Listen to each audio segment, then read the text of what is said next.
Tunggu fina mau bayar wanti fi siriti panu goda cura. Maaliif achi godhadee amma ifa galcheemi rabbi tamanu Allah tamanu rabbi tamanu waggu jennu rabbi waaqessu jechuudha miti hiikni isaadha akka rabbiin dhugaa ta'e akka rabbiin tokkicha ta'e dhugoomsu jechuudha. Waaqessu jechuun maal jechuudha rees? Waaqessu jechuun ammoo waaqessu jechuun afaan arabiffaatiin ibaadaa jedhama. Imaana jedhama kun ammoo ibaadaa jedhama. Ibaadaa fi imaanni waan garagaraati. Jechuuni عبادان وني سين رتي جارمت دوغادا إيمان رتي جارمتي لكن إيمان جدم عبادة جدم غرا غرا جتشي غرا غرا سيغلتي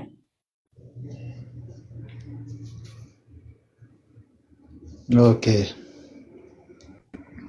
انو بيرا فكينيا في افان انجليفا كيستي 5 جتشو في worshiping جتشون توكو داسا worship واقع فچودا اوكي 5 دينو فايلين بيكو 5 ايه 6 نو ايوه amantii kan amantii wagguu jedhama akkam maal isaati amantii jechuun waan humna wanta waaqummaa waaqayyoo amanuu jechuun amananii fudhachuu dhaphee ofiitti waaqummaa isaa dhugoomsu jechuudha wanni kun dhugaadha jettee fudhachuu jechuudha innati sila jettu wangeelatti amanaa jechuun immoo dubbichi kan waaqayyooti jedhaati fudhadhaa maminaa akkas kanuma wanni siin jenne bar kanuma isuma kanaadha khalaas wanni nuti jechaa jirullee isuma kana amanuu jechuuni amma fakkeenya worshipii fi jechi worshipii jedhuu fi jechi amantii jedhu wal fudhata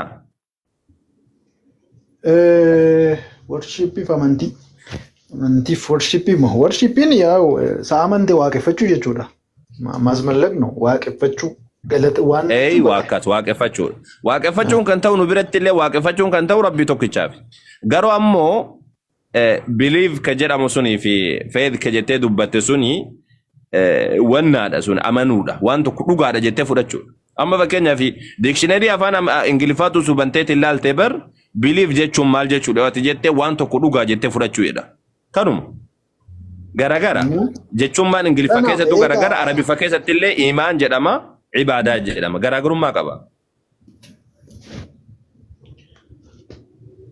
ايه اكس غراغرو ما نسادا اكس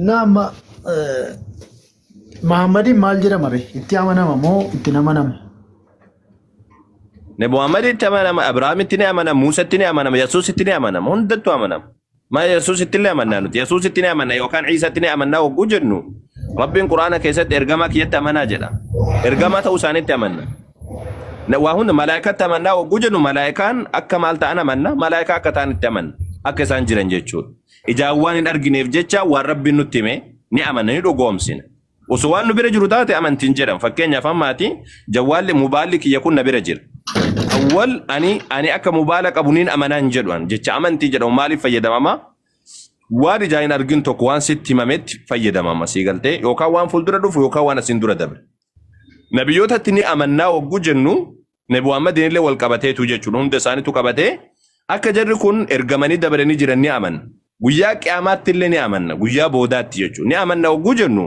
ويام بودا كرفوني أمنا جتشو سيقلتي akkasiidha malee ni gawaaqessina jechuudha miti wanni hundi isaatu akkasuma rabbi rabbummaa isaatti amanna nabiyyoota nabiyyummaa isaaniitti ergamummaa isaaniitti amanna malaayikaa ta'uu isaaniitti amanna akka isaan jiranni amanna guyyaan qiyaamaa ta'uu isaatiitti amanna akkasi. Eeshi amantii isin nabiyyuu Muhammadiif qabdanii fi amantii isin Iisaadhaa qabdan wal qixxeedha moo wal caala? Walin caalu waan tokko walin caalu. Nabiyyummaa isaanii keessatti ergamummaa isaanii keessatti tokko garaagarummaan qabu. Nabiyyoo Iisaa biyyoo miti. Nabiyyoota maqaan beeknee fi kan maqaa beeknu iyyuu addaan hin baafnu kana keessatti. Laa nufarriqu bayna ahadin minhum jedha Rabbiin. Addaan hin baafnu jedhaati dubbadhaa nuun jedha. Tokko isaaniitu addaan hin baafnu. Okay, kanaaf hubannaa maleedha moo maaliif ree akka caalaa musliimaa Isaa yeroo isaan arrabsanii inni namaa inni maal ta'a inni akkasiidha jechuun salphisanii amma fakkeenyaaf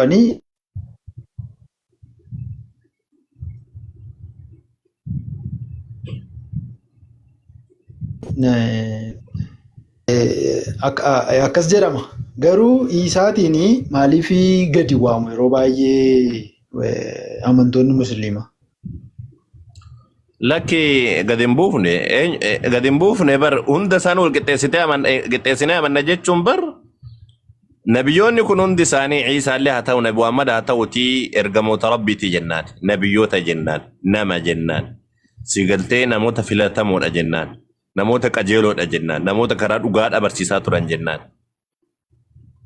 Sigaltee akkasii. Kan ija keessaniin argitan amma koomentii jalatti yeroo baay'ee yeroo isaan maqaa gadiitiin waaman fakkeenyaaf Nabii Isaa kan jedhu iyyuu hin jiru. Amma yeroo Muhammad jettanii assalaatu wassalaa waara minaamin jettanii Muhammad jettu. Isaa garuu inni mugaadha, inni rafaa, inni maal ta'a jedhanii as jalatti yeroo arrabsan. Nabi Muhammad illee muganii, Nabi Muhammad illee muganii hin rafanii, hin nyaatanii. Mugan ilaa amma isaanii mugan jettu. Mugan jettee haasaa jirta isaan. Garuu isaan garuu. Kabaju maqaa guddinaa kana himuudhaaf jecha si hima kun rakkoon qabdu baay'ee. Nabi Allah Isa alayhi salam ni mugan ni dhugan. Maaliif kun? Isin biratti sababni isaadha sababa macaafni keessan qeenxee godhee irraa haasa'uufi malee waan biraatiif himi. Yesuus akkana godhee Yesuus akkas godhee waan jedhuufi malee nuti yeroo baay'ee kan fayyadamnuuf Nabi Allah Isaan akkana jedhan jenna nuti. Yeroo fayyadamnu akkana jenna ofii keenya jidduu keenyatti Nabi Allah Isaan alayhi salam akkana jedhan, Nabi Allah Ibrahim akkana jedhan jennee akkana fayyadama. Yeroo baay'ee jechuudha. Yeroo amma sammuu Isa alayhi salam jedha yeroo fayyadamu beektee. Nuun amma fakkeenyaaf macaafa keenyatu isin qajeelcha. Amma fakkeenyaaf Yesuus jedhee yoo waame ati ana duukaa baatee Isaa jechuu qabda kitaaba keessan isin qajeelcha.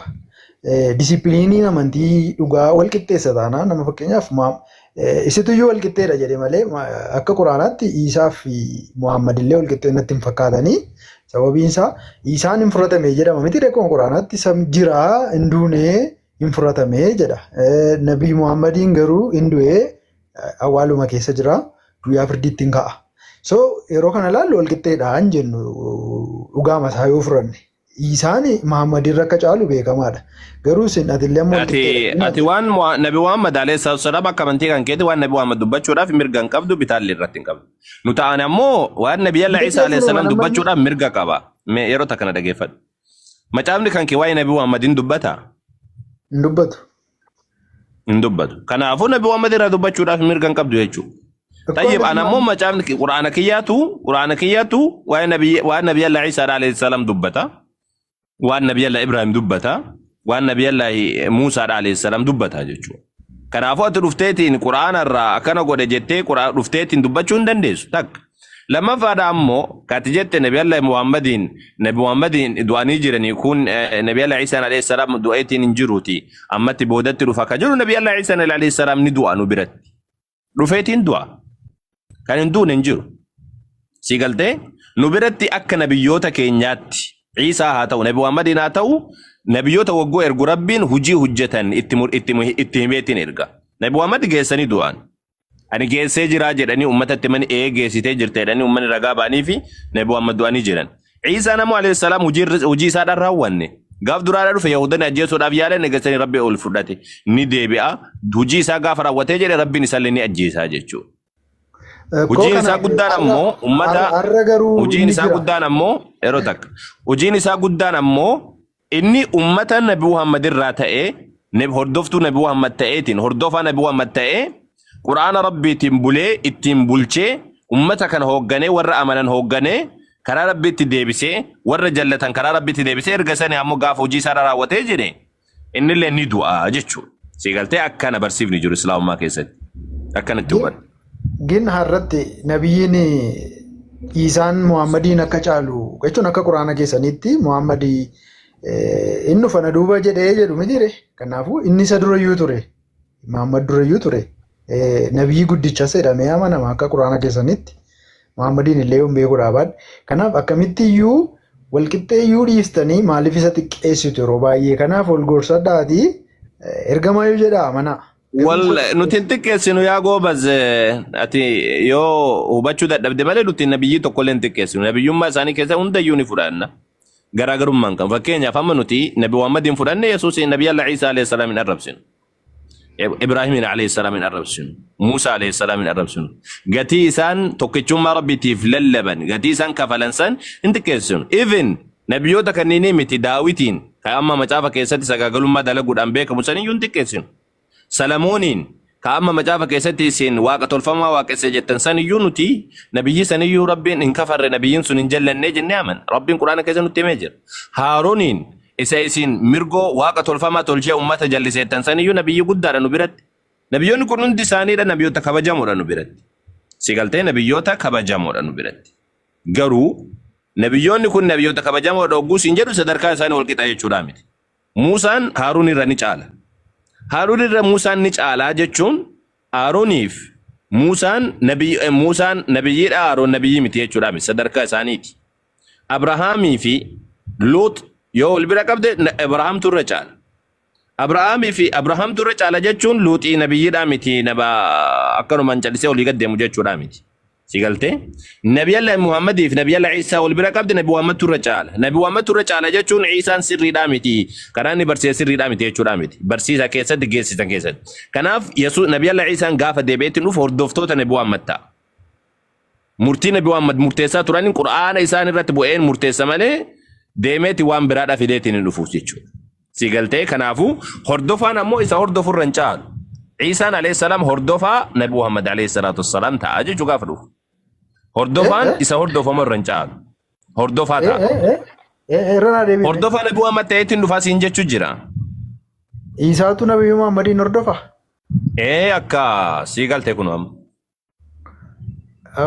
dudduba deebi'ee moo ishi haa ta'u duyda deebi'uudhaa miti nabiyyoonni akkasumatti dhufani biyya lafaa kanarra yeroo ture amma Isaanii karaa keessanis haa ta'u karaa wangeelaas cubbuu tokko illee akka hin hojjenne ragaan hin ba'amaaf nabiyyi Muhammad garuu cubbuu hedduu hojjeteera akkuma Daawit fa'aa jechaadha Daawit sila inni hojjette nabiyyi Isa Muhammad illee waan akka kanaa hojjetee hadiisa baay'ee irra jira inna akkamitti isaan kun Isaa wajjin isa hoomaa waa tokko iyyuu hin dalagne wajjin tokko ta'uu danda'u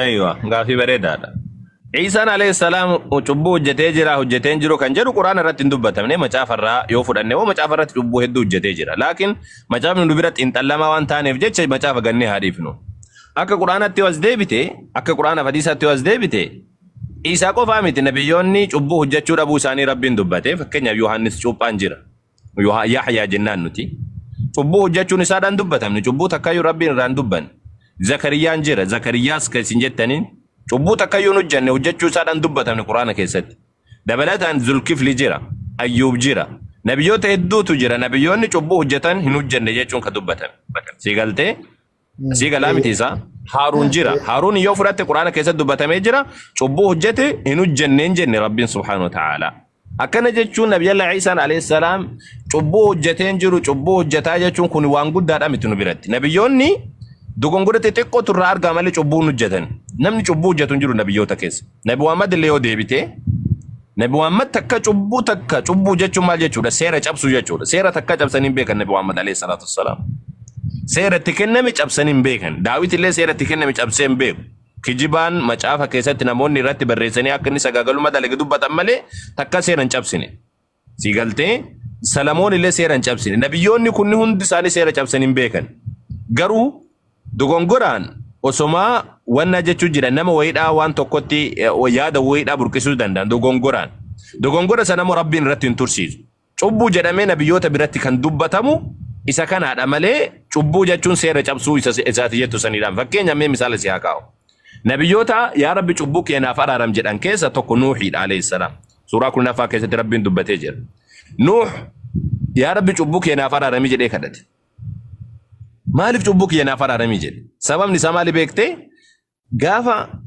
bishaan dhufeetiin ummata fudhatu sanii yaa rabbi ilma kiyya nagaa naa baasii jedhee kadhate isuma kana dogongoruma xiqqaa kana laal mucaa kiyya yaa rabbi nagaa naa baasii jedhee kadhateenna rabbiin isa komate isuma kanatu akka cubbuutti isatti ilaalame Kun amma cubbuudhaan seera cabsuudhaan miti inni kun. Yaa Rabbi mucaa kiyya garaa isa nyaatee jennaan yaa Rabbi mucaa kiyya kana ilma kiyya nagaa naa baasi bishaan kana nyaachisiin jedhee jennaan Rabbiin akka cubbuutti isatti herreege. Yaa Rabbi naaf araarami jedhee kadhate.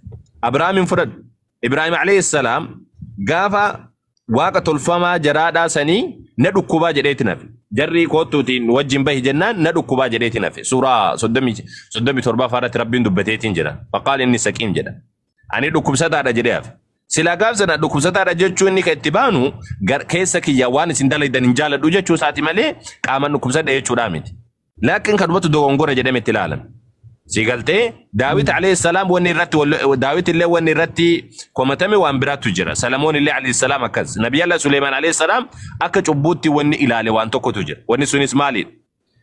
Faradoo hedduutu isaaf yaa'ituun dhufe moonaa isaati galee jennaan faradoo babbareeda kana argee fardeen babbareeda kana argeeti daqiiqaa muraasaaf yookaan yeroo muraasaaf waan Rabbiidha dubbachuu dagate. Akka macaafni dubbatu waaqa tolfamaa waaqesseetii miti. Waan Rabbiidha dubbachuu dagatee jennaan faradoon tun Rabbi zikrii Rabbii kiyyaarra waan Rabbii kiyyaa dubbachuudhaan shaagalte jedhee ni fite gaafsan ni ajjeese guutuu isiidha jechuudha. Laal yeroo muraasa daqiiqaa muraasa waan Rabbii dagachuu isaa duniyaan kun dasise jechuu isaa santu akka cubbuutti ilaalame malee wanni kun amma nu biratti cubbuudhaa miti. Laakiin nabiyyoota biratti akka cubbuutti waan ilaalame isa kan. Sababa kanaaf jecha Rabbi isaarra Nabi Muhammad illee fudhatte gaafa lola Tabuuk ummata munaafiqtoota warra hayyama isaan gaafateef hayyama godhan. Maaliif hayyama gooteef jedhee Rabbiin isa komate. Nabi Muhammadin alayhi salaam komate. Akka cubbuutti waan ilaalamu nabiyyoota biratti dogongora xixiqqoo akkanaati malee nabiyyoonni cubbuun hojjetan. Cubbuu hojjetanii illee beekan. Seena Nabi Muhammad keessatti Nabi Muhammad seera akkanaadha cabsan jettee seera tokko kan Nabi Muhammad alayhi salaam cabsan fiduu hin dandeessu. Abrahaam illee ka seera cabse fiduu hin dandeessu. Muusaa illee ka seera cabse fiduu hin dandeessu. Nabiyyoonni kun hundi isaanii ka seera cabsan fiduu hin dandeessu jechuudha. Sigaltee akka kanatti hubadhu siin jechuudhaaf. Naa galteetti garuu shamma intinaammoo maa'inni fakkeenyaaf nuti amma hordoftoota amantii kiristaanaa Yesuusiin hordofna isinii akka itti quraanni isin ajajetti hordoftu akkasuma warra ortodoksiis intinaa qabu garuu haa ta'u malee amma isin pheenxee fi musliima gidduu garaagarummaa akkasuma kan ortodoksii gidduu garaagarummaan hin jiraata. Innis maa'inni amantoonni keessan amantoota keessan irratti siirii yookaan xonqolaa hojjetu kitaabuma sanarraa. Amma fakkeenya macaafa qulqulluurra garuu wanni sun hin jiru. Karaa kiristaanaa karaa pheenxee amma walirratti waa hojjechuunis hojjechiifachuunis hin jiru. Karaa ortodoksii illee darbee darbee hin argama. Wanta isaan hojjetan wanti tokko tokko. Inni kun immoo akkamitti quraanni kana keessaa fidaniiti moo quraana biraatu jira moo maaloo isaan itti qaraanii hojiin ala ol godhan. Ishee kana tasumaan naa ibsaati gallatoomaa gaaffii kofiteera. Wallahi gaaffiin kan kee bareedaadha. Hedduu dasna jedhe gaaffiin kan kee inni kun ka xumuraa kun keessattuu. Namoota maqaa islaamaa dhahataniitiin xonqolaa hojjetan namoota maqaa ortodoksii hojjetanii xonqolaa hojjetan dabalatan pheenxeellee haa ta'u maalillee haa ta'u tiisanii kama fedhe yoo haa ta'u xonqolaa hojjechuu yookaan kama fedhe yoo haa ta'u siin jechuu jira dhiisii ofirraa jiraaf hin jiru sanii osoo hin taane kama fedhe yoo haa ta'u islaamummaan ilaalcha akkamii fi qabdii kan jedhudha. Nama sihirii hojjetu yookaan digimtii hojjetu isa kana xonqolaa sihirii sabsibee sinigaltee yookaan digimtii waan jedhamu kana nama hojjetu islaamummaan akkamiin ilaalte kan jedhu quraana keessatti suuraa lammaffaa irratti rabbiin subhaanahu wa ta'ala ifa galchee dubbateetiin jira. Ayata 96 jechuutti yaada. وما كفر سليمان ولكن الشياطين كفروا يعلمون الناس السحر. سليمان كفر ريتي شيطانوني كفرانيتي فالفلا يوكان دقمتي نما برسيساني جدا. دقمتي برچون دقمتي وجچون كفري دا. إسلام ما كيسا على نما باس. إسلام من على نما قول. دقمتي وجچون يوكان سحر وجچون يوكان سبسيبه وجچون وانتوتا شيطانا والقبض وكان وجچوني سحري دا. سحري جداما إني كون كفري دا. إسلام ما كيسا على نما باس هيجو. نبي محمد الله عليه الصلاة والسلام كجان إياكم والموبقات السبع جدا وانتوتا نما اتقوا الموبقات السبع وانتوتا نما بليسن كي بد جهنم نما بوسن إشي تربة إيقاد أجلا سنكيسة تقف ربي توامكني قبرون لما فارموا السحر جدا فالفلا دلقوا يقان دقيمت وجدشوا جدا إنما هذه سبراك يسات نبي محمد عليه الصلاة والسلام maal jaaniitiin dubbatan namni nama raaga hojjetu nama raagee dubbatu nama sheexaanaa wajjin haasa'u nama jinnii wajjin haasa'utti dhaqee man ataa kaahinan jedhan nama jinnii wajjin haasa'utti namni dhaqee fasaddaqa ofii maa yaquul waan inni jedhu san dhugoomse dhugaadha jedhee fudhate hojjechuu miti beeke dhugaadha jedhee nama fudhateeyyuu namni fudhateeyyuu faqad kafara bima unzila ala Muhammad waan Muhammad irratti buufametti kafaree jira quraanatti amaneen jiru namni sunii jedhan akkana jechuun maal jechuun nama waan tokko jinnii wajjin dubbatee erga sanii dhufee namatti himu raaga kan jedhamu san isa bira dhaqee namni dhugaadha jedhee irraa fudhate waan inni jedhe san dhugoomseeyyuu quraanatti kafaree jira jedhan hadiisa biraa keessatti numaa nabi Muhammad alayhi salatu wassalaam haddu as-sahiri darbatun bisayfi jan nama falfala dalgu nama digimtii hojjetu nama xonqaayi nama akkasiidhaa sanii rukutaati ajjeesaa jedhan maaliif jennaan ni namoonni akkasii sunni lafarra baduu qabanii kan jedhu akkuma macaafa keessa jiru jechuudha macaafa keessa illee wanni kun jiraati waliigalatti ilaalchi islaamummaan qabdu isa kana digimtii hojjechuun sabsibee hojjechuun ammas ammoo xonqolaa hojjechuun shirkiidha rabbitti waa makuudha kufriidha rabbi islaamummaa keessaa bahuudha inni kun islaamummaa keessaa bahuudha ammoo namoonni garagaraadha sheekii fakkaateetiin kan yookaan nama sheekaa fakkaatee namni xonqolaa hojjetu jira jira qeesiidha qeesiin jira jira xayyeeb waaqeffataan jira jira hundi isaatu nu biratti walqixa kunilleen